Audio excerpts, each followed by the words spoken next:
también es un gusto celebrar juntamente con ustedes este tiempo tan especial.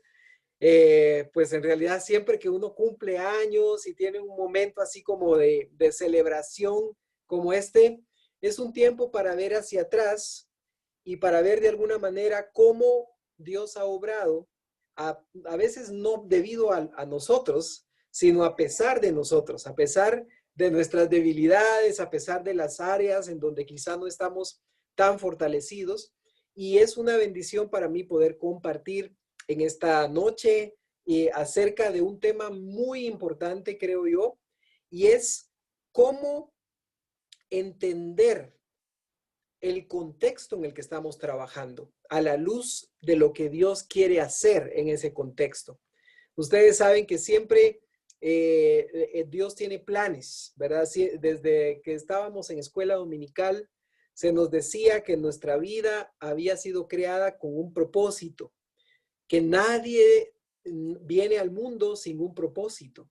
Pues déjeme decirle que si nuestra vida tiene un propósito, entonces también nuestra comunidad tiene un propósito. También nuestra familia tiene un propósito. También nuestro país tiene un propósito. Y en ese sentido, yo quisiera ayudarles y animarles a ver el reino de Dios con ojos que van más allá de simplemente la confesión, digámoslo así, por decirlo así, la confesión y la adscripción de los hermanos a una iglesia local.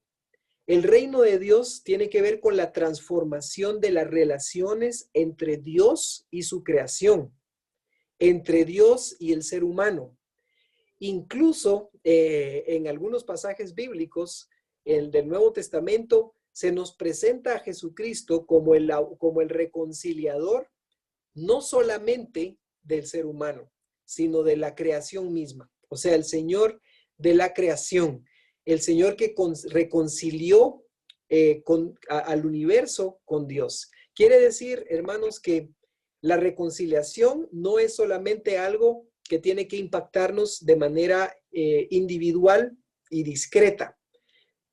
También necesita impactar nuestras relaciones. También necesita impactar nuestra forma de vida. Y también necesita impactar toda la comunidad. Nosotros somos llamados a ser sal y a ser luz en donde nos movemos. Por ahí veo, por ejemplo, a varios hermanos, al hermano Henry, veo al hermano Marcos, veo por ahí a varios hermanos, a la hermana Paola, que andan por ahí, ¿verdad? Y la verdad es que es muy interesante cada quien pensar qué significa ser sal en el contexto donde yo me muevo. Yo quisiera compartirles hoy una pequeña presentación basada en algunos textos bíblicos, pero también pues con algunos aprendizajes sobre la práctica de hacer misiones que muchas personas que han hecho un trabajo, digámoslo así, de misión en la comunidad, han logrado aprender sobre la práctica. Y es que el hacer misiones es algo que en realidad no viene, digámoslo así, viene un manual de cómo discipular, de cómo transformar. Las escrituras nos enseñan cómo impactar, pero cada comunidad es diferente. Cada persona tiene sus desafíos diferentes y Dios trata con cada persona y con cada comunidad de forma particular. Entonces, yo quisiera compartirles un poco algunas lecciones quizás que hemos podido aprender en el camino y que nos ayudan a poder visualizar lo que significa realizar un trabajo misionero basado en el conocimiento de la comunidad. Yo quisiera preguntarles primero que todo, hermanos, cuando nosotros pensamos en esta palabra, la palabra shalom, ustedes saben que pues Dios de alguna manera nos enseñó a saludarnos, ¿verdad? Y también en el Nuevo Testamento se saluda deseándose paz. Y los judíos tenían mucha esta práctica de saludarse y desearse la paz, desearse shalom, ¿verdad? ¿Qué significa la palabra shalom? Yo quisiera pedirles que me ayuden y los que tienen ahí su chat, que nos puedan compartir qué es lo primero que les viene a la mente cuando ustedes piensan en la palabra shalom, en la palabra paz en hebreo, ¿verdad? Creo que es una palabra que hemos escuchado muy frecuentemente. Quiero animarles a que puedan ahí escribir en el chat de Zoom, como todos tienen aquí el chat, puedan colocar algunas palabras clave que les viene a la mente cuando piensan en el término shalom o en el término paz, pensando en la paz como algo integral. Veo que son 55 personas, 51 personas las que estamos participando. Con que unas 2 o 3 personas se animen a ponernos un comentario en el chat, va a ser muy interesante leer qué significa para ustedes la palabra shalom, la palabra paz. Es una palabra que se utiliza en la Biblia muchísimas veces, tanto en el Antiguo Testamento como en el Nuevo Testamento. Pensemos por un momento y les animo a escribir ahí en el chat del Zoom, ¿qué significa para ustedes? Paz nos dice Paola, ¿verdad? Es la traducción más sencilla. Tranquilidad, nos dice Adela también, descanso, ¿verdad? Descanso. La paz de un agua cristalina, ¿verdad? Es una paz que no tiene movimiento. Bienestar, ¿verdad? Bienestar también. Tranquilidad, bienestar. Muy bien, muy interesante. Armonía y calma, ¿verdad? Armonía y calma. También, por ejemplo, algunos ponen hola, buenas tardes. Es una forma también de saludar. Es una forma de desear que tú estés bien, ¿verdad? Saludar quiere decir dar salud, compartir salud. Fíjense que cuando vamos a las escrituras, si nosotros vamos, por ejemplo, a Lucas capítulo 2, versículo 52, este es un pasaje que ustedes lo conocen, dice que Jesús crecía en sabiduría, en estatura, en gracia para con Dios y en gracia para con los hombres. Y es bien interesante que solo en ese versículo, hermanos, se nos pinta lo que significaba, digámoslo así, el shalom integral. El shalom, entonces, hermanos, en la cultura hebrea, no simplemente es tranquilidad, no es un estado emocional. El shalom tampoco es un estado político solamente. El shalom implica todas las esferas de la vida. Quiere decir, ¿cómo estás en lo físico? Contame cómo está tu salud física, ¿verdad? ¿Cómo está su salud física en esta semana? ¿Cómo se siente usted? Por ejemplo, ¿cómo está usted en cuanto a su conocimiento? ¿Verdad? ¿Qué ha aprendido? Yo no sé si alguno de ustedes se animaría a contarnos algo nuevo que aprendió esta semana, ¿verdad?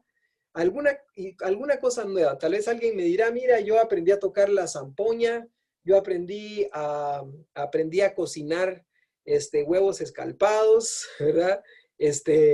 Yo probablemente aprendí a cambiarle la batería a un aparato que no sabía cómo se cambiaba. Pero la sabiduría es parte del shalom. También la gracia para con Dios es parte del shalom. La idea de tener gracia para con Dios, es decir, tener esa conexión, esa sintonía con nuestro Creador, ¿verdad? Eso es parte del shalom.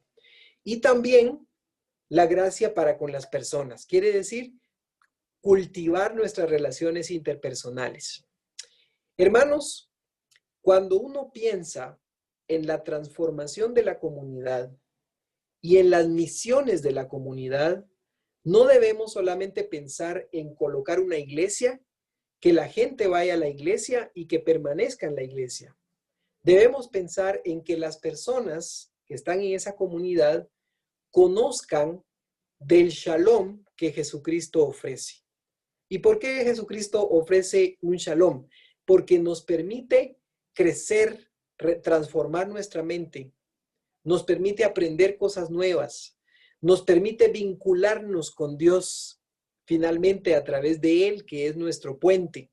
Nos permite también tener una vida más saludable, un estilo de vida más equilibrado y nos permite también mejorar nuestras relaciones interpersonales.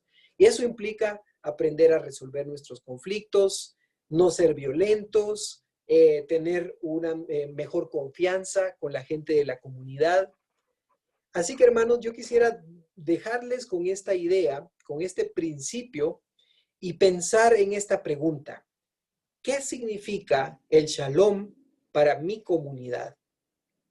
Y para pensar en el shalom de la comunidad, para pensar en la proyección del evangelio, no estoy diciendo, hermanos, que nosotros somos los responsables de instalar el reino de Dios en la comunidad. Creo que estamos muy claros que nosotros somos una embajada, ¿verdad? No somos digámoslo así, no vamos a gobernar la comunidad, no vamos a instalar el reino en su plenitud. El Señor Jesucristo es el que va a hacer eso cuando Él retorne y Él ha prometido que va a regresar.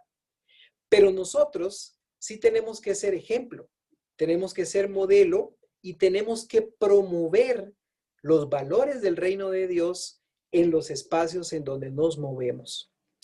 Y yo quisiera compartirles esta idea, y esta es una idea que nos da básicamente un panorama de todas las esferas en donde el evangelio puede transformar la vida de la persona. Por ejemplo, empecemos por el hogar y les voy a pedir que hagamos un ejercicio. Yo no sé si usted puede tomar en este momento un lápiz, querido hermano, querida hermana, por ahí un lapicito con un papel, y si no lo tiene, vaya a traerlo pronto. Y le voy a pedir que se haga una autoevaluación. Vamos a hacer una autoevaluación de estos aspectos. No tiene que hacer el dibujo de la misma manera que está ahí, pero podemos hacer un listado. Y le voy a ir haciendo algunas preguntas. Por ejemplo, cuénteme un poquito. No sé si ya tienen su lápiz a mano, espero que ya tengan su lapicito por ahí a mano y una hojita de papel, una hoja para poder escribir. Vamos a empezar con un aspecto. ¿Cómo está mi hogar? ¿Cómo está mi familia? Pero ¿cómo está mi hogar físico, por ejemplo? ¿Qué tan limpio, qué tan ordenado, digamos, qué tan cuidado tengo yo mi casa? Cuando cuando alguien entra a su casa, ¿cómo se respira? Se respira amor, se respira quietud, se ven cosas bonitas, decorosas, o es una casa que está, como decimos, con los pies para arriba, ¿verdad? Una casa que no logra tener una estructura, tiene muchos problemas, cosas que no hemos logrado reparar. ¿Cómo está mi hogar? Y pensemos de 1 a 10. 10 sería un hogar, quizás aunque pequeño, aunque sencillo, pero bien organizado y funcional y cálido, acogedor, ¿verdad? Por ejemplo, yo le pregunto, ¿hay plantas en su hogar? ¿Usted tiene plantitas? ¿Tiene florecitas en su hogar? ¿Verdad? ¿O solo lo adorna con telarañas? ¿Verdad? Algunos pueden decir, no, yo adorno con telarañas, ¿verdad? No. ¿Cómo se ve la vida en su casa, en su hogar? De 1 a 10, ¿cuántos puntos usted le daría a su hogar? Y fíjese que no le estoy diciendo qué tanto lujo tiene usted en su hogar, sino qué tanta calidez hay en su hogar. Vamos a la siguiente. A nivel profesional, por ejemplo, ¿hasta dónde usted ha logrado avanzar en su educación con respecto a sus metas? ¿Será que usted este año, por ejemplo, logró aprender algo en su profesión? ¿Logró algún cursito por ahí, aunque sea de esos cursos gratis que ofrecían para la cuarentena? ¿Será que usted mejoró en alguna cosa? Por ejemplo, si usted hace pan, ¿verdad? Y si un joven que está por aquí con nosotros o un muchacho que haga pan en la comunidad, ¿será que aprendió a hacer una variedad diferente de pan? ¿Será que aprendió una técnica para que el pan dure más tiempo? ¿Cómo está mi desarrollo profesional? Por ejemplo, de 1 a 10. Ahora le pregunto, ¿cómo está su salud? De 1 a 10. Su salud física. ¿Usted padece de enfermedades? ¿Qué tanto le afectan esas enfermedades? Entonces, de 1 a 10, siendo 10 el máximo y 0 es que ya está muerto, ¿verdad? Entonces, si está en 0 no va a poder contestar nada porque ya se murió. Pero si está en 10, usted va a decir, mi salud está óptima, ¿verdad? Me siento en mi mejor momento, en mi mejor punto. Mi peso ideal, conforme a mi estatura, mi capacidad física, mi rendimiento físico, no tengo problemas de la presión, no tengo problemas del azúcar, mi salud está al 10, ¿verdad? ¿Cómo está, por ejemplo, su economía, hermano? Les pregunto, por ejemplo, sé que hay varios chicos, varias chicas acá también entre nosotros. ¿Cómo está la economía?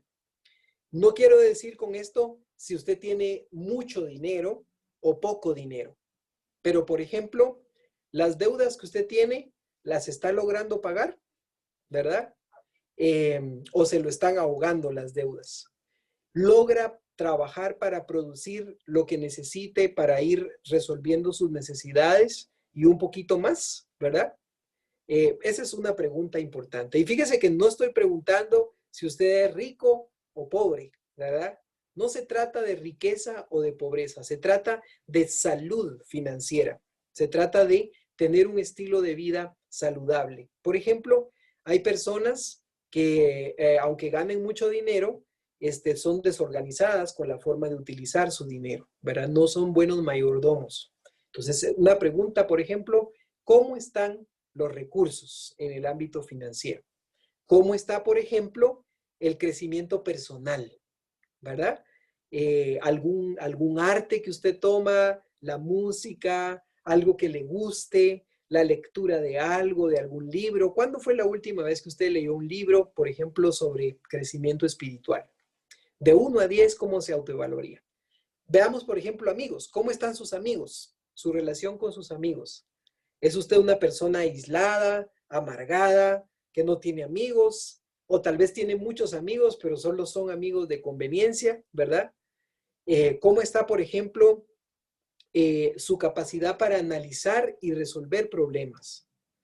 Su nivel de motivación, su nivel de iniciativa, sus relaciones familiares, de 1 a 10, por ejemplo. Sus relaciones sentimentales, por ejemplo, si hay una parejita por ahí, hay una relación que ya se está cocinando o si ya se cocinó, ¿verdad? Espero que no se haya sobrecocido, ¿verdad? Pero si hay una relación sentimental, ¿cómo está de 1 a 10 la calidad de esa relación? Nos damos cuenta, hermanos queridos, que cuando nosotros, por ejemplo, pasamos este test a nuestro Señor Jesucristo y podemos tratar de ver cómo estaba nuestro Señor Jesucristo en el tiempo que Él hizo su ministerio, nos damos cuenta que Él cuidaba no solamente de estar en conexión con Dios, también se cuidaba físicamente, también cuidaba diferentes áreas de su vida personal. La pregunta que quisiera hacerles, hermanos, es para nosotros poder entender mejor a la comunidad, necesitamos, a la luz de lo que la palabra nos enseña de cómo es vivir una vida de acuerdo al corazón de Dios, debemos diagnosticar cómo está la vida de la gente en esa comunidad. Por ejemplo, vamos a hacer una pregunta así, sin tratando de hacer un poquito dinámico, un poquito participativo. Por aquí veo yo que está Eric Aguilar. No sé si estás por ahí, Eric, que pudieras responderme y desactivar tu micrófono. ¿Nos escuchas? Hola, buenas noches.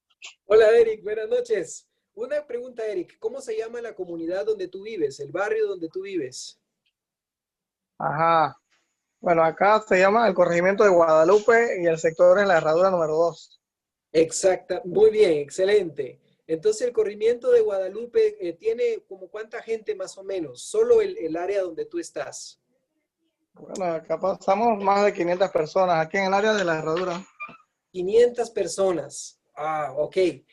Si tú ves el círculo, hermano, Eric, si tú ves el círculo y ves el tema del hogar, la profesión o la educación, la salud, el dinero, los amigos, la confianza, la iniciativa, la familia. ¿Dónde crees tú que están los principales problemas en la comunidad donde tú vives? Y yo considero que el de la familia es uno de los problemas, o sea, la desintegración familiar, básicamente. Muy bien, o sea, es Eh, un problema. sí, es un problema serio porque hay los hogares, a veces vemos las esposas que están solas con sus niños y no tienen el esposo ahí para que las apoye. Y Ujú, obviamente que si los niños no se crean con la figura paterna y su mamá, entonces lo más probable es que esos muchachos cuando crezcan no tengan una estabilidad y tampoco sean, digamos, no tengan el temor de Dios ni nada de esto. ujú. O sea que ves que el tema de la familia también produce otros problemas. Se Excelente. repite, yo no lo escucho. O sea que ves que el tema de la familia no solo es un problema, sino que también produce otros problemas, ¿correcto? Así mismo, así mismo. Oh, muy bien, ¿no? Muchas gracias. Yo Bueno, quisiera, gracias por la oportunidad de compartir. muchas gracias a ti, Eric, de verdad es un gusto conocerte. Y por ahí podemos hacer un diagnóstico de nuestra comunidad solamente con esta herramienta. ¿Será posible que identifiquemos en dónde están los principales problemas de la comunidad? Por ejemplo, la salud. La salud abarca varias cosas. Por ejemplo, el consumo de drogas afecta a la salud, los embarazos de adolescentes, el VIH, los homicidios por arma de fuego, son temas que afectan directamente a la salud. Y yo quisiera mencionarles que, no sé si ustedes recuerdan que hay un versículo en Tercera de Juan 1:2. No sé si alguien quisiera leernos, que pueda tener ahí su Biblia a mano o ponerlo en Google. Tercera de Juan 1:2, que nos quiera compartir lo que dice ese pasaje. ¿Alguno de ustedes tiene por ahí su Biblia a mano?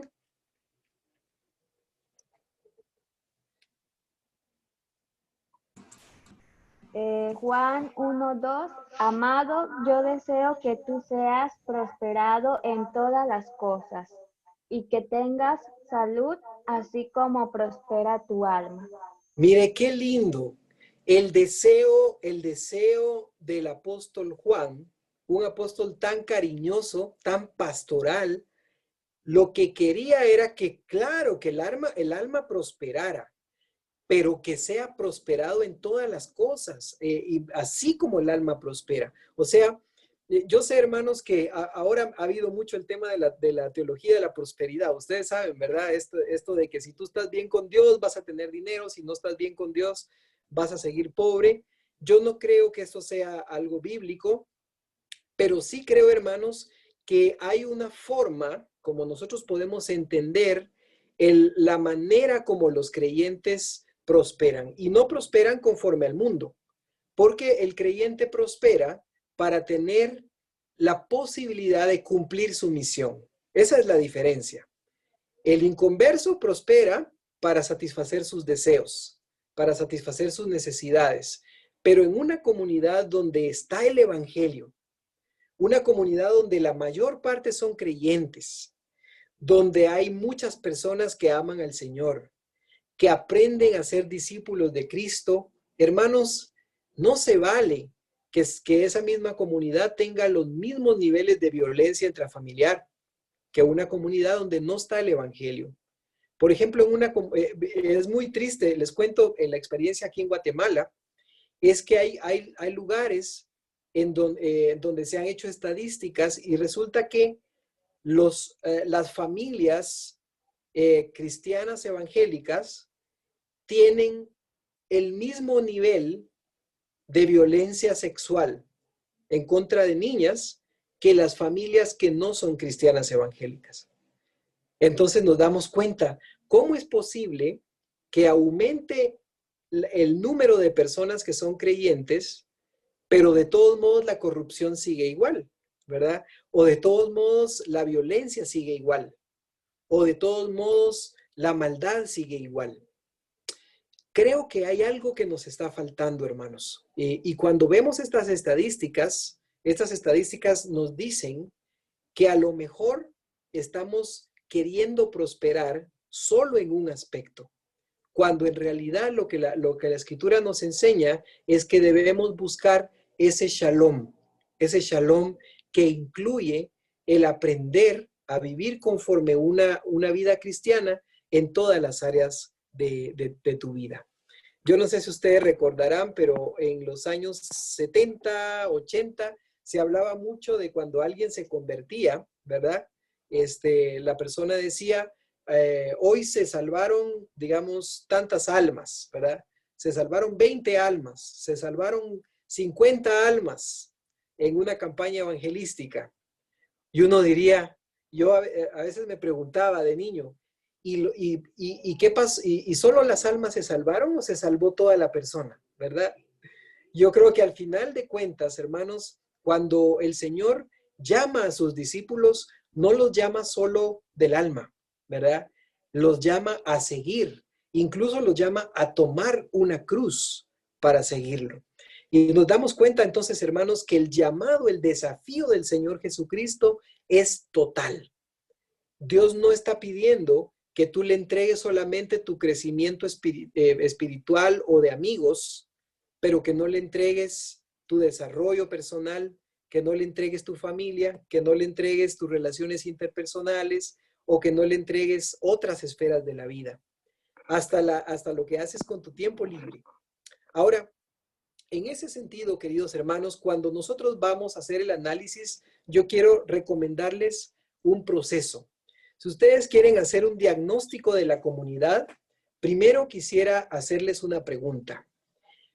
¿Cómo visualizamos el shalom en esta comunidad? Por ejemplo, en algunas comunidades, el problema básico es que como las familias están divididas, los padres, les voy a contar el caso, por ejemplo, de una comunidad con la que yo trabajé, que se llama Lodecoy. Es una comunidad que se llama Lodecoy aquí en Guatemala, en la ciudad de Guatemala.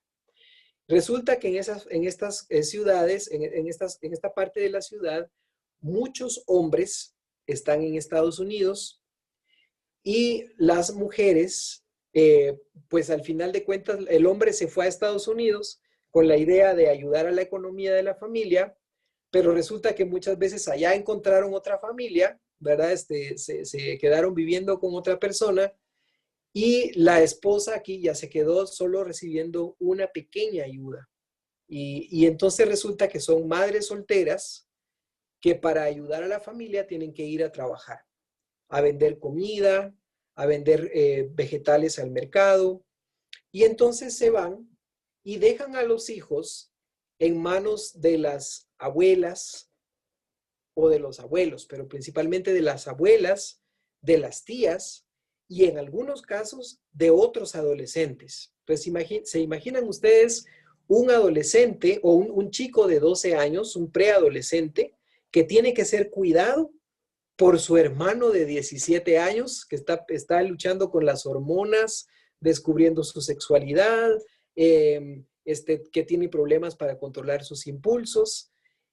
Es un atentado.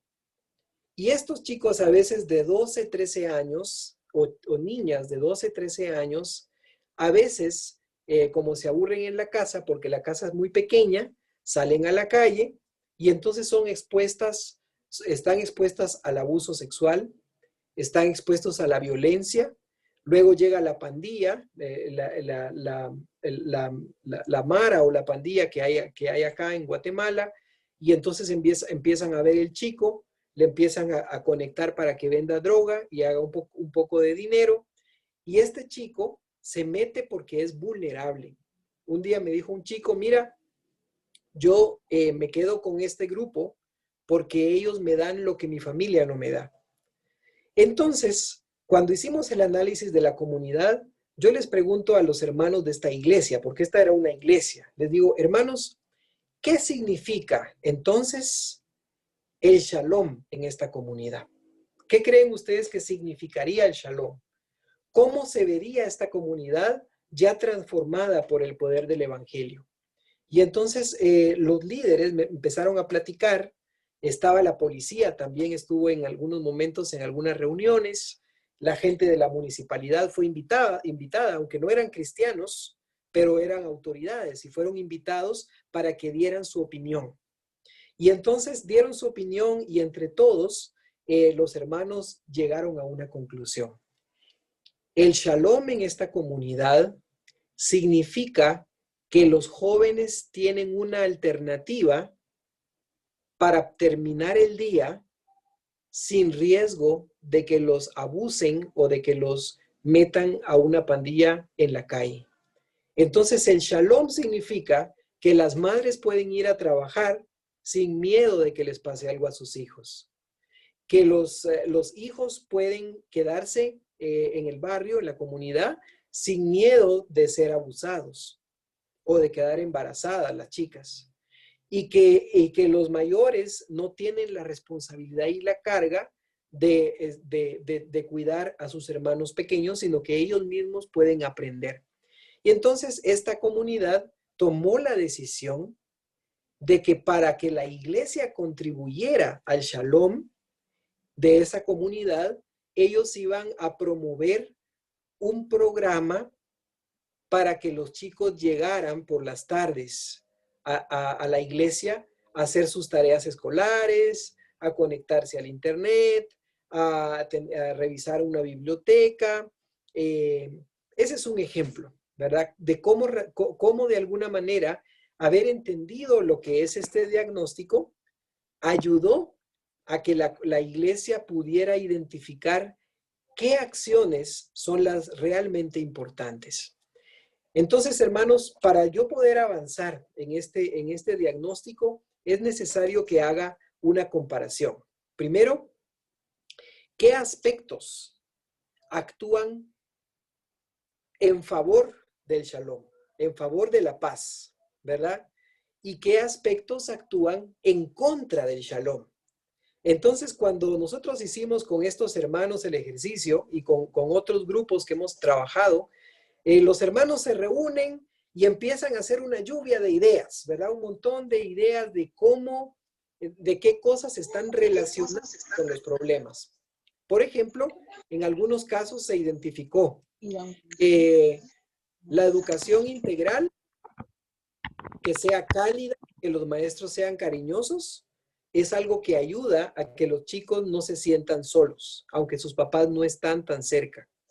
Por ejemplo, que los chicos puedan sentir que pertenecen a la comunidad, que haya políticas, dijo alguien, de protección, que haya espacios donde los chicos puedan desarrollarse, jugar, que la familia se sienta cercana, dijo alguien, que la comunicación y la orientación sea palpable.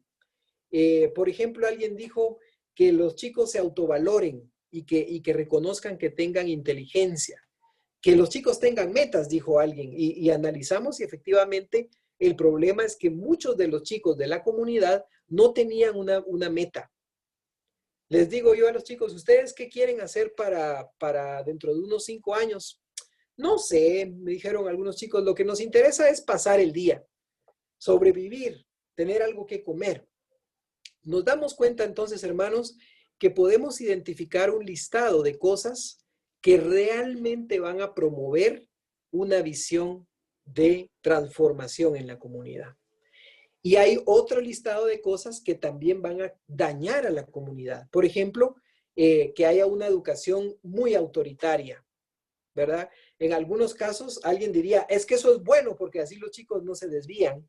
Pero lo que nosotros hemos visto es que cuando los maestros son violentos y son autoritarios, los chicos desarrollan odio hacia el sistema educativo. Y entonces abandonan la escuela y al abandonar la escuela pierden la oportunidad de ser profesionales y están más expuestos a tener problemas con la comunidad, con la familia, con las autoridades, con la ley. Así que seguimos haciendo un listado, hermanos, y este listado nos llevó a encontrar cuáles de estos aspectos nosotros tenemos poder de influir. Porque claro, probablemente yo puedo colocar que la venta de drogas es un factor clave que daña a mi comunidad.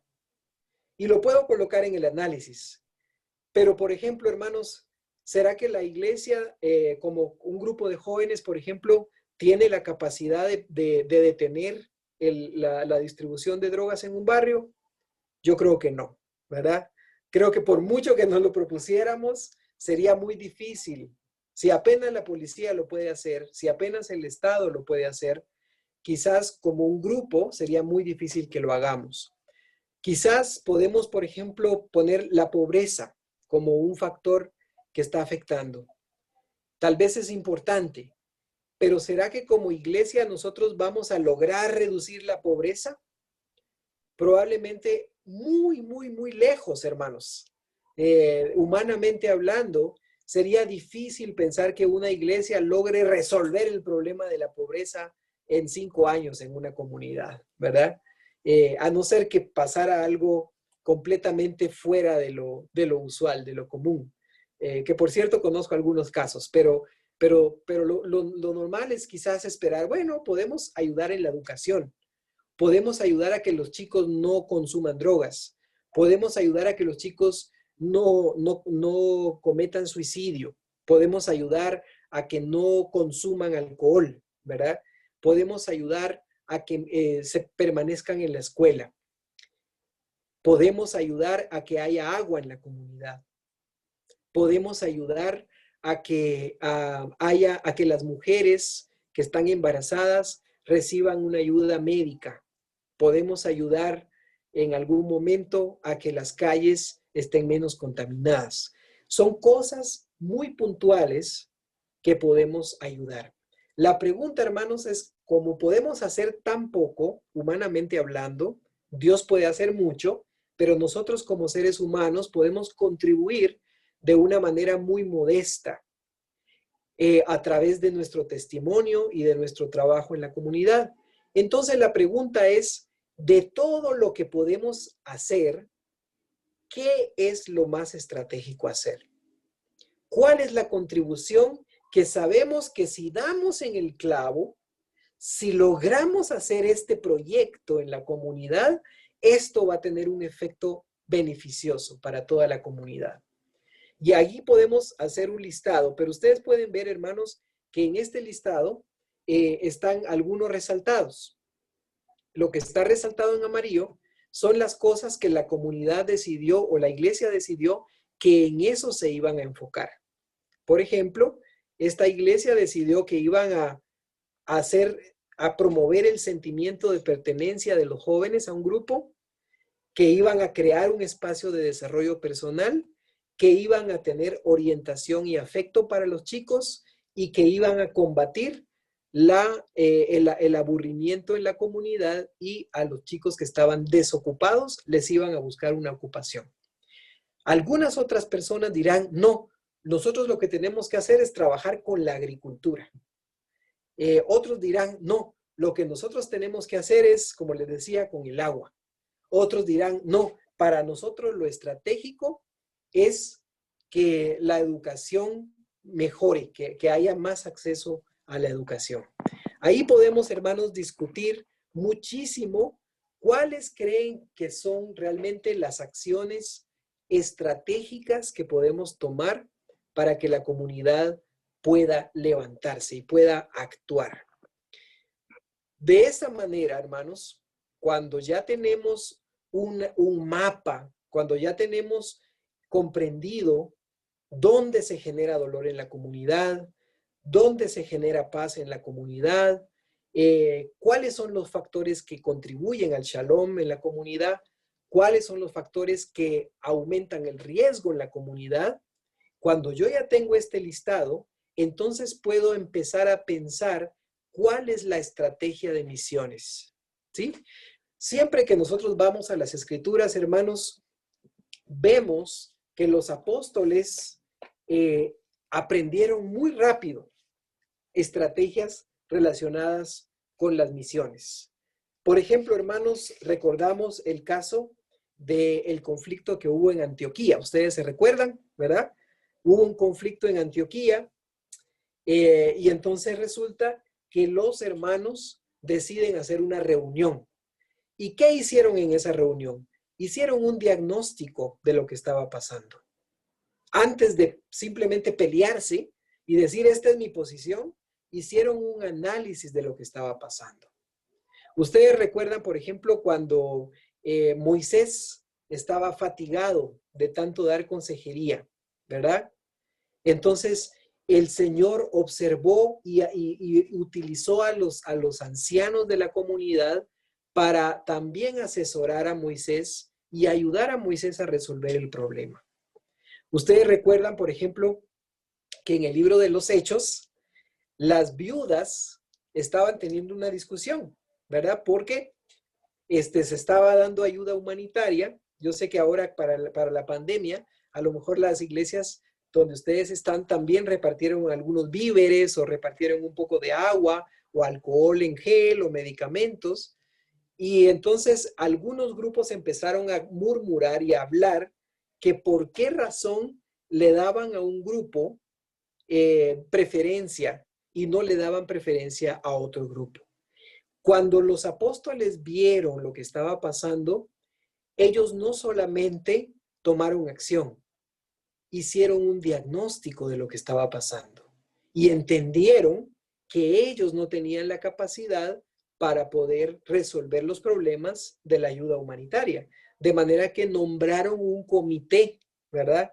Nombraron un grupo de personas adecuadas, hicieron una alianza y entonces reorganizaron la ayuda. A esto, hermanos, le llamamos una estrategia misional, ¿sí? Es una forma de hacer la evangelización que nos ayuda a conectar el problema, nuestra estrategia y el impacto que nosotros esperamos ver en la comunidad. Normalmente esto se expresa a través de 3 palabritas clave. Si hacemos esto, entonces vamos a ver este impacto debido a, ¿verdad? O por qué. Les pongo un ejemplo, hermanos. Yo puedo decir, si creamos un centro para que los chicos hagan tareas después de la escuela, entonces la violencia de la comunidad va a bajar, porque los chicos van a sentirse menos solos, menos aburridos y van a estar menos expuestos a los grupos que hacen violencia en la comunidad, ¿sí? O porque va a haber una persona que les va a guiar, una persona cercana que les va a guiar y les va a proteger. Pensemos, por ejemplo, en la pandemia, ¿verdad? Pensemos en la pandemia. Nosotros en la iglesia donde yo me congrego, hicimos una manta sobre la violencia intrafamiliar y cómo resolver conflictos en la familia. ¿Y por qué hicimos esta manta? Porque observamos que durante la pandemia, como los chicos se quedaban en la casa, el internet no funcionaba, y los padres estaban ahí aburridos, sin trabajo, desesperados, todos estaban con mal genio, todos estaban con mal carácter y había más violencia intrafamiliar. Entonces, les enseñamos a los chicos o a la gente de la comunidad lo importante de buscar la paz en familia. Porque entonces dijimos, si les damos herramientas para resolver esos conflictos, entonces va a haber menos violencia porque ellos tendrán otras formas de abordar sus problemas sin matarse, ¿verdad? Sin lastimarse. A eso, hermanos, es a lo que se le llama una estrategia misional. Ahora quiero pedirles que hagamos, hermanos, un ejercicio, ¿verdad? Yo sé que esta es una conferencia, pero estamos en confianza, en familia, y a mí me gustaría animarles a hacer un ejercicio. Les voy a pedir que piensen en una estrategia misional para su comunidad. Así no tiene que ser esta la definitiva, solamente escríbanla en el chat, tómense unos minutitos, ¿verdad? Escríbanla en el chat y coméntenla para que nosotros podamos verla, ¿verdad? Y podamos analizar cómo está esa estrategia misional. Por ejemplo, utilicemos la fórmula. Si yo hago esto o si como iglesia hacemos esto, entonces va a haber este resultado debido a esto, ¿verdad? Así que utilicen estos 3 términos. Sí, entonces, ¿por qué? Así que les animo a que puedan tomar unos minutitos y puedan escribir algunas ideas o algunas propuestas de, por ejemplo, ¿cuál creen ustedes que puede ser una buena estrategia misional en su comunidad? Así que les animo a que podamos tener este ejercicio. Creo que por ahí ya tenemos algunos comentarios. Ah, bueno, esto era de la pregunta anterior. Así que tómense ahí unos segundos para pensar, hermanos, y puedan escribir. Lo peor que puede pasar es que les digamos que tal vez se puede mejorar o que quizás pues hay otra parte que se puede complementar o enriquecer. Así que no tengan temor, no les vamos a decir, ay, qué fea su estrategia, hermana, ¿verdad? O ay, qué fea su estrategia, hermana, ¿verdad? No va a servir, ¿verdad? No vamos a hacer eso, hermanos. La idea es que ustedes puedan aportar. ¿Cómo creen ustedes que sería una buena estrategia para hacer un impacto en la comunidad, para promover el Shalom en la comunidad? Escríbanlo utilizando esta fórmula. Si hago esto, entonces va a pasar esto, ¿verdad? Escríbanlo de esa manera, porque si solamente colocan una palabra, no nos va a decir realmente, ¿verdad? Por ejemplo, por ahí alguien colocó la sugerencia, por ejemplo, ayudar, ¿verdad? La pregunta ahí sería, en este caso, para Janet, ¿ayudar cómo? ¿Verdad? ¿Ayudar de qué manera? ¿Ayudar en qué aspecto específicamente? Porque les cuento que a veces ayudar puede hacer que el problema empeore. Imagínense ustedes que la iglesia empieza a repartir dinero, ¿verdad? Y entonces le damos a cada miembro de la iglesia dinero cada mes, ¿verdad? Todos los miembros de la iglesia, ¿verdad? Algunas iglesias hacen esto con las viudas o dan alguna ofrenda, ¿verdad? De ayuda económica. Es como un gesto de amor.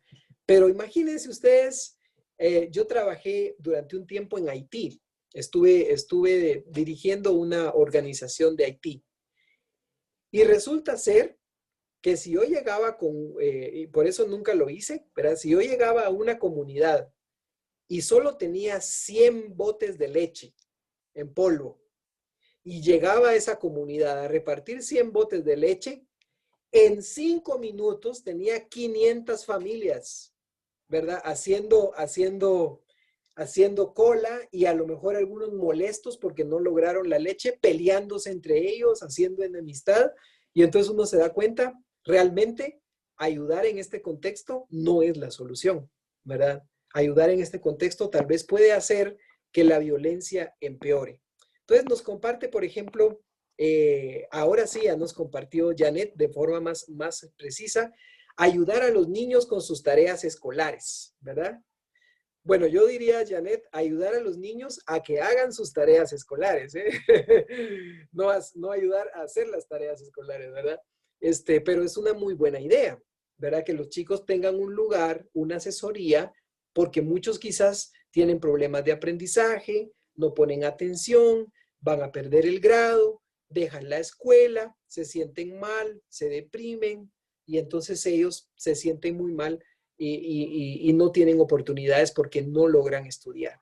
La estrategia, por ejemplo, para ayudar a las familias, ¿verdad? La estrategia para ayudar a las familias. Una campaña para la prevención del uso de drogas. Ahora, le pregunto a Javier, utilizando la fórmula, si yo hago esto, voy a ver esto, ¿cómo lo dirías? Trata de decirlo de forma como que fuera una estrategia, porque esa es una actividad. Digamos, hacer una campaña de prevención es una actividad. La pregunta es, ¿cuál es el impacto que esperarías ver de esa actividad? Y yo quiero comentarles algo a propósito, ¿verdad?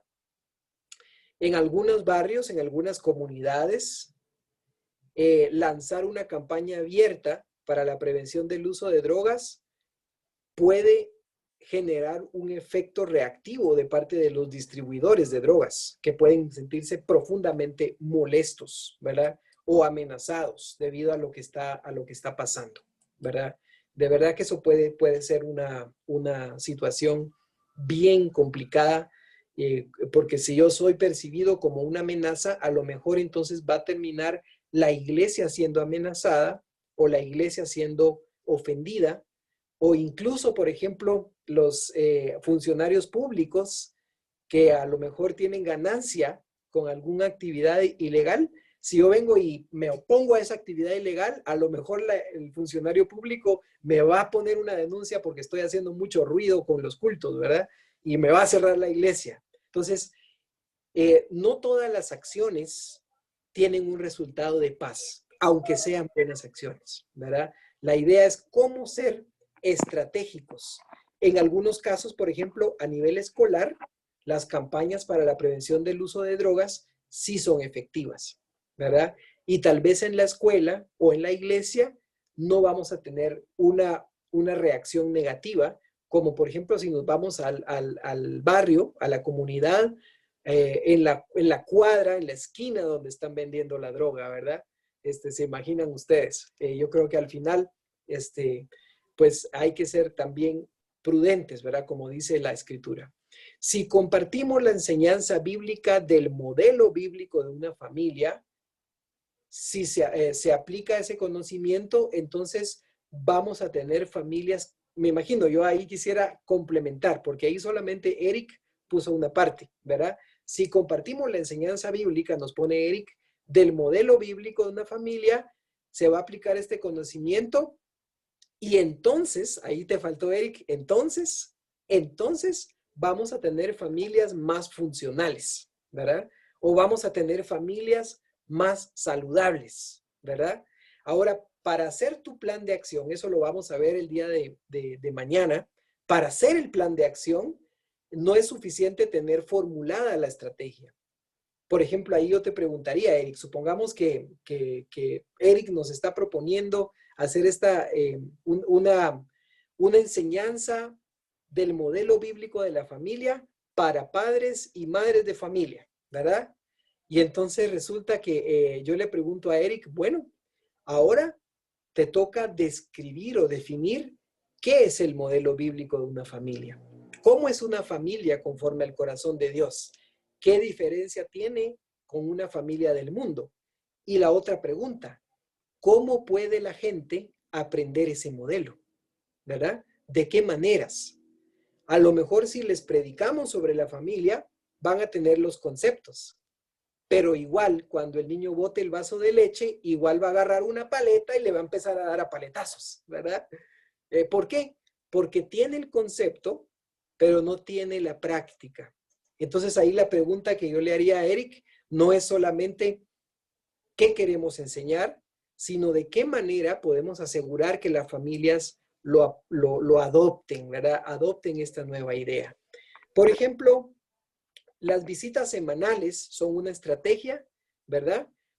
Que puede funcionar para que ellos vean que estemos interesados en su situación. Ahora, lo que le falta ahí quizás de lo que Joel, Daniel y Jimena nos comentan, que me imagino que platicaron un poquito del tema, no sé si están ahí ustedes que nos pudieran compartir un poquito más de la idea. Cuéntenos un poquito más esto de la visita semanal.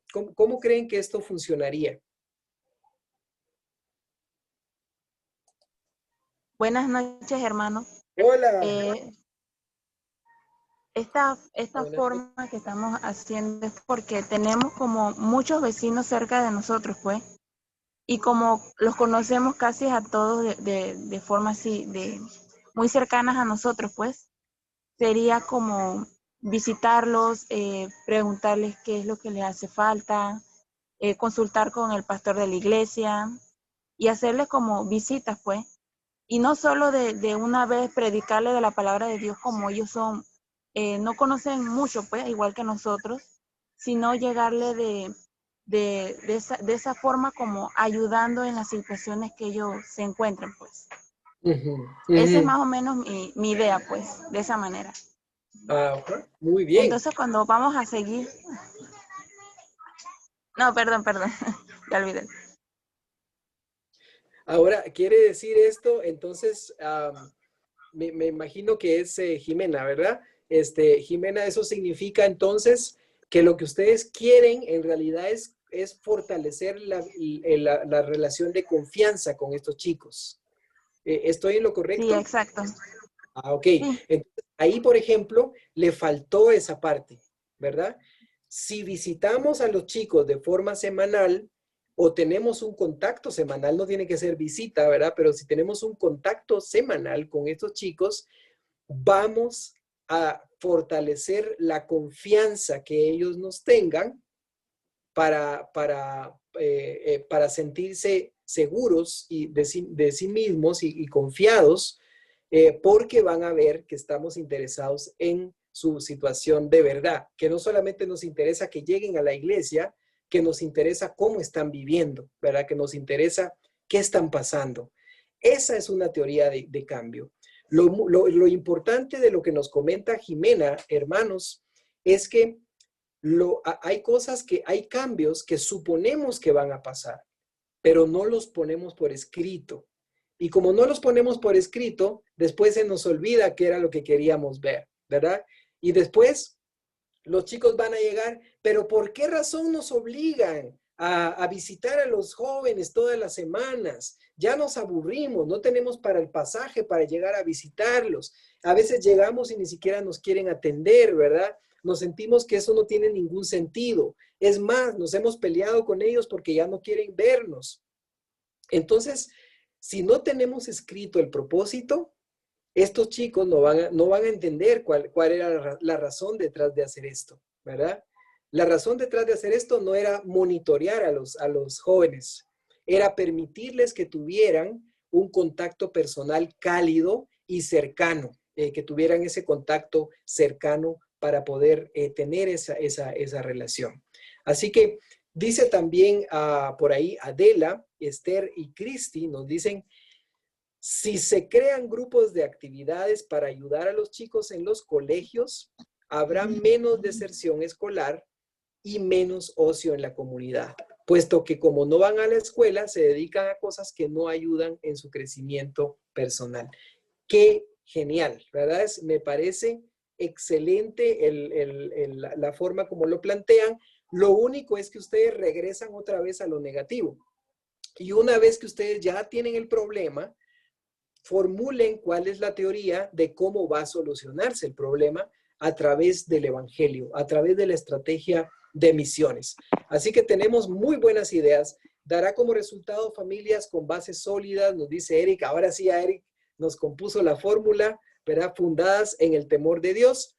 Ahora, la pregunta, Eric, y ahí tú creíste que ya con eso estaba resuelto, pero te voy a hacer una pregunta más.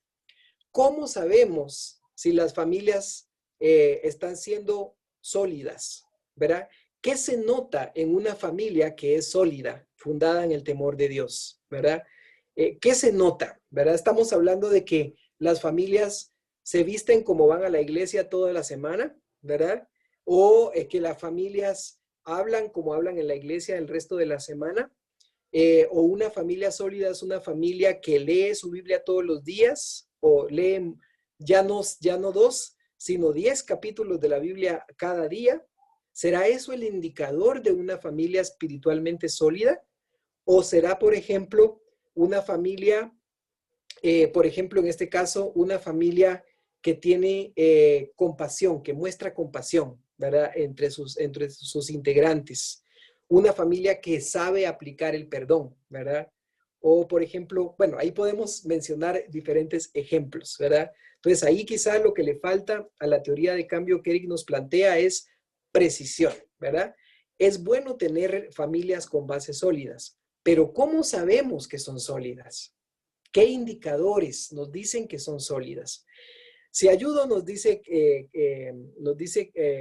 Kairelis, nos dice, si ayuda a las personas a aprender de la palabra de Jesús, puedo saber que alguien se preocupa y perdona de sus errores. O sea, si ayudo a que alguien conozca el perdón a través de Jesús entonces voy a poder enseñar o los chicos van a aprender a perdonar. O sea, lo que estás diciendo, entiendo yo, más o menos, es que si nosotros entendemos que somos perdonados o que fuimos perdonados, va a ser más fácil que perdonemos y sanemos nuestras propias heridas, ¿verdad? Esa es un poquito, creo yo, la idea, si es que logro entender bien esta teoría, ¿verdad? A lo mejor lo que hay que hacer es ponerla con una estructura quizá diferente, pero la idea está muy clara. Si aún en la pandemia proveemos algunos alimentos a las familias infectadas, entonces estarán más interesados en la razón de nuestra actitud y quiere decir más abiertos a recibir el evangelio, porque es común que muchas personas se alejen y eso me lleva a mí a compartir el evangelio. Claro, tomando las medidas necesarias, nos dice entonces los hermanos, creo que es Saint y Seymour, que nos están diciendo ahí, ¿verdad? No hay que quitarse la mascarilla, ¿verdad? Por mucho amor que uno tenga en ese momento, hay que tener distancia social, ¿verdad? Si no, la teoría de cambio va a ser, si visitamos a los jóvenes, el coronavirus se va a propagar en la iglesia, ¿verdad? Y creo que entonces ya la teoría de cambio se nos tergiversa. Eduardo nos dice, si creamos centros de apoyos psicopedagógicos para la comunidad, entonces la comunidad nos verá como una ayuda y será más fácil relacionarnos con ellos y llevar el evangelio. Ahora, Eduardo, y yo creo que Eduardo nos plantea esta idea, no es chantaje, o sea, no estamos comprando la voluntad de la gente de la comunidad. No los estamos sobornando, diciendo, yo te voy a dar esta bolsa de comida, pero tú vas a la iglesia, ¿verdad? O yo te voy a dar esta ayuda humanitaria, o te vienes al programa psicopedagógico, pero te tienes que quedar a la prédica, ¿verdad? Y tienes que oír la prédica hasta que te vaya calando, ¿verdad? Yo creo que la actitud, hermanos, es mostrar compasión y despertar curiosidad a través de la compasión que estamos mostrando. Y en esa curiosidad, presentar a Cristo. Si no presentamos a Cristo, entonces caemos en el error de nosotros querer ser los salvadores de la comunidad, ¿verdad? Y eso hay que tener mucho cuidado, hermanos. Ustedes no son salvadores de la comunidad. El salvador de la comunidad es el Señor Jesucristo. Nosotros lo que hacemos es presentar a Cristo.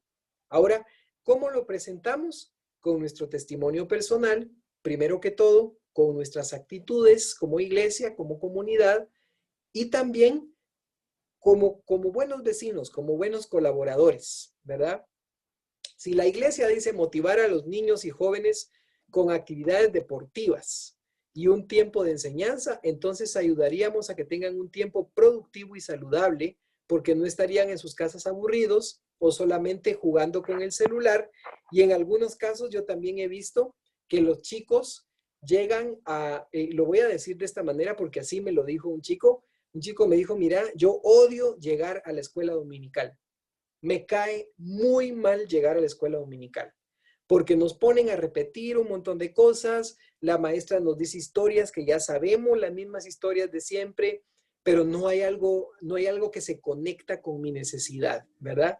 Y a veces las necesidades de los chicos son corporales, son sociales, son interpersonales. La verdad, hermanos, es que la escuela dominical, yo les digo que fui muchos años director de una escuela dominical donde teníamos 500 chicos. La escuela dominical no está en la Biblia. La escuela dominical es algo que la iglesia fue inventando, fue creando como una estrategia que en un contexto funcionó, pero no necesariamente funciona igual en todos los contextos. El contexto en el que funcionó la escuela dominical, ¿verdad? Para hacer el paréntesis. Inglaterra, en el tiempo de los metodistas, en el tiempo del avivamiento del evangelio, ¿verdad? Después de John Wesley, una Inglaterra industrializada, donde los padres tenían que ir a trabajar a las fábricas, a las canteras de carbón y a las grandes industrias del vapor, Y en ese contexto, los chicos, había muchos chicos que eran muy pobres. No sé si ustedes han leído novelas como Oliver Twist, ¿verdad? De la pobreza, de la miseria que se vivía en esos tiempos en Inglaterra. Y en ese tiempo, entonces, Inglaterra tenía una realidad de mucha gente extremadamente pobre en las ciudades. Entonces, la iglesia inventó la escuela dominical no para enseñarle Biblia a los niños, sino para enseñarles a leer y escribir a los niños que no podían ir a la escuela el domingo, ¿verdad? Y en ese contexto les enseñaban a leer y escribir a través de la Biblia. Y por supuesto había una labor evangelizadora. Pero la escuela dominical inicia como una obra social, no como una obra de formación bíblica. Después, con el tiempo, se vuelve una tradición de formación bíblica en la iglesia. En muchas iglesias funciona y en otras iglesias puede ser que tengamos que renovar la estrategia. ¿Por qué? Porque ya no estamos en la época de la revolución industrial, porque ya no estamos en el mismo modelo de iglesias que funcionaban en ese tiempo y porque los chicos ahora van casi en su mayoría a la escuela, ¿verdad? Entonces, la escuela dominical no debería ser vista como una réplica, versión evangélica de la escuela tradicional, que por cierto ya el sistema educativo, ustedes saben que colapsó. Lo que pasa es que nos persistimos en mantener el mismo sistema, pero hoy día con la pandemia terminó de colapsar, ¿verdad? Las secretarías de educación, los ministerios de educación ahora van a tener que implementar modalidades semipresenciales de escuela, de educación, donde la responsabilidad de la formación va a seguir siendo siempre de las escuelas y del gobierno, pero también va a regresar mucho a los padres de familia y a la tecnología. Así que esto nos cambia el cuadro, ¿verdad? De alguna manera nos damos cuenta, quizás un buen ejemplo de cómo la iglesia desarrolla una estrategia misional que funciona muy bien en su momento, pero después de 200 años, a lo mejor hay que hacer una revisión, ¿verdad? Y eso no significa que vamos a dejar de ser iglesia. No significa que somos una iglesia, digámoslo así, que no sea conservadora, que no sea fundamentalista, que no base, digamos, sus fundamentos de la fe en la doctrina o en el conocimiento bíblico. Simplemente estamos renovando la estrategia, ¿verdad? Y eso es parte de lo que también los apóstoles hicieron en su vida.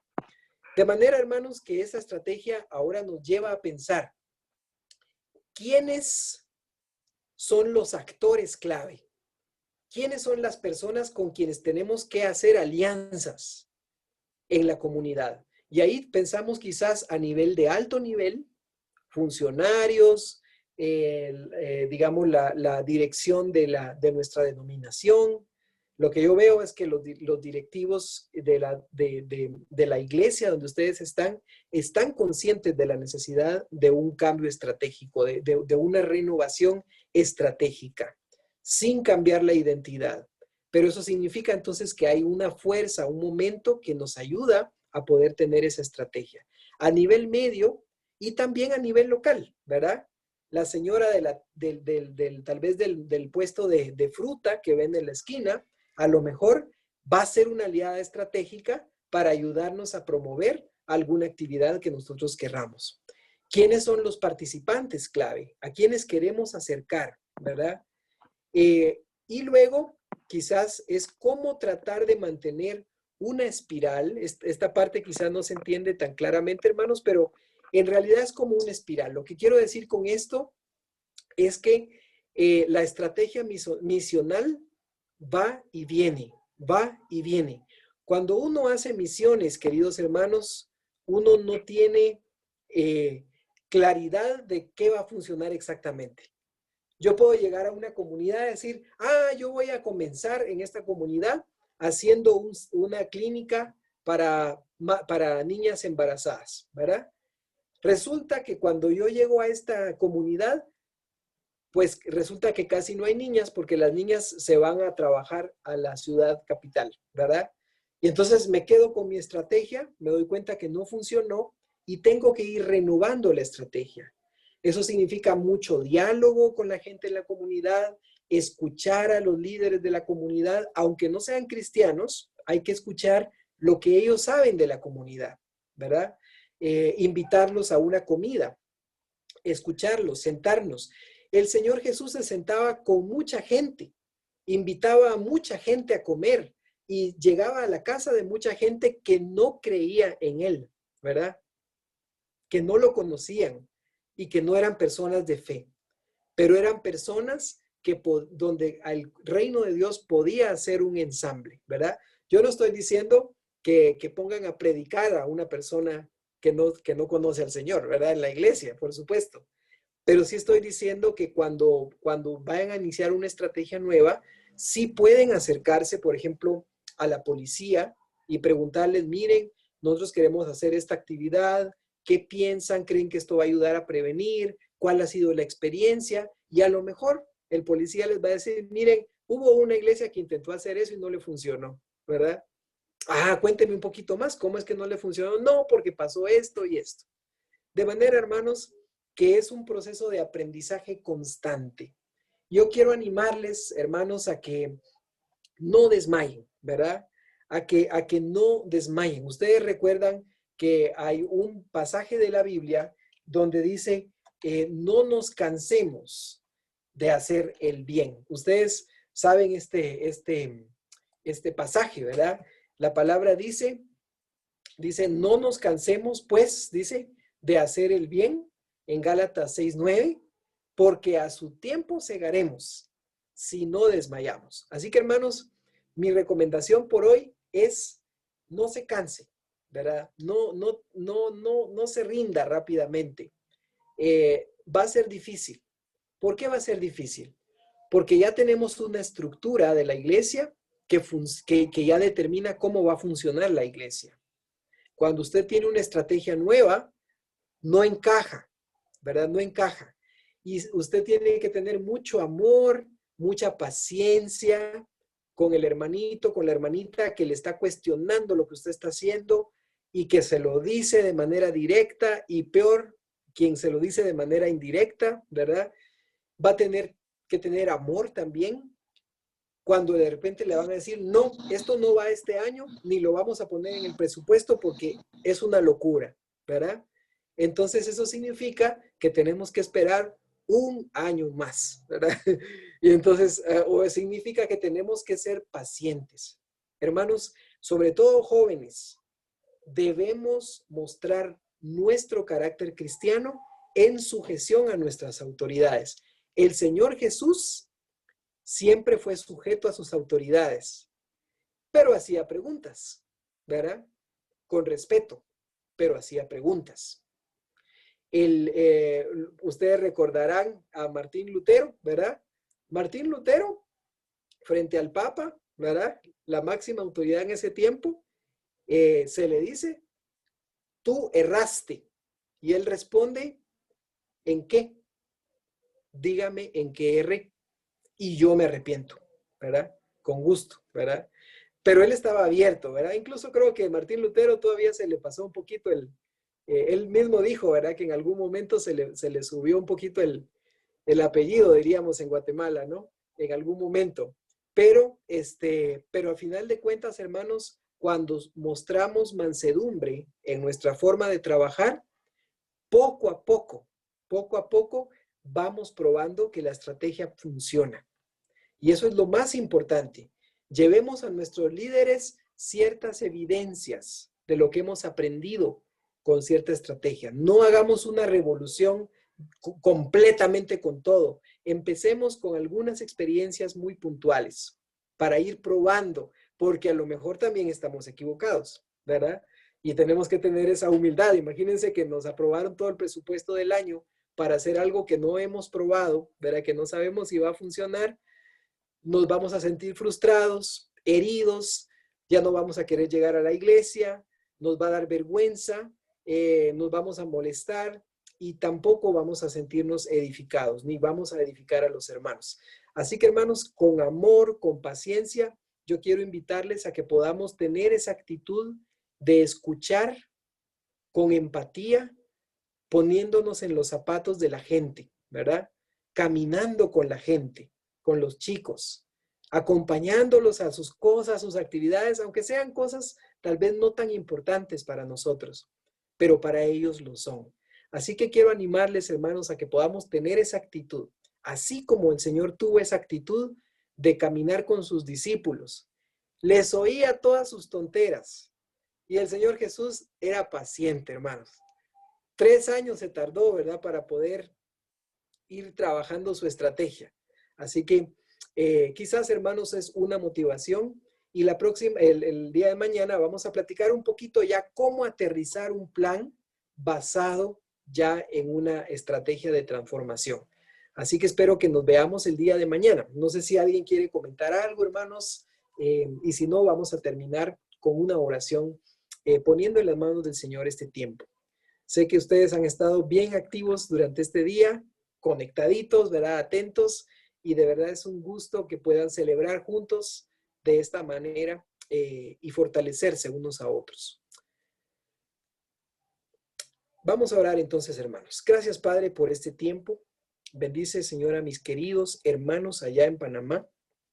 Gracias por esta dicha de poder compartir con ellos, conectarnos como si estuviéramos en casa, quizás ahí compartiendo una tacita de té, un panito, un tiempo, Señor. Quiero pedirte que tú les fortalezcas, Padre. Ayúdales a no desmayar. Ayúdales, Señor, a poder mejorar su estrategia, renovar su estrategia misional en la comunidad. No necesitan irse al Congo o a la China para poder hacer la obra que tú les has encomendado. Hay mucho trabajo justo a la vuelta de la esquina. Y te pedimos, Señor, que tú les ayudes a verlo, que les envíes, Señor, como obreros a esa mies que está preparada, Señor. Tú dejaste que esta crisis que pasara, estas tormentas que han pasado, este momento difícil que ha pasado en Panamá, esto también ha removido las bases de muchas familias y les ha hecho tomar conciencia de su hambre y de su sed de ti. Gracias, Señor, en el nombre de Cristo Jesús. Ayúdanos a no dejar pasar el momento y también a poder tener un corazón dispuesto para servirte con todo lo que tenemos, con todos los recursos. Amén. Amén. Que Dios los bendiga. Un fuerte abrazo desde Guatemala y espero verles el día de mañana.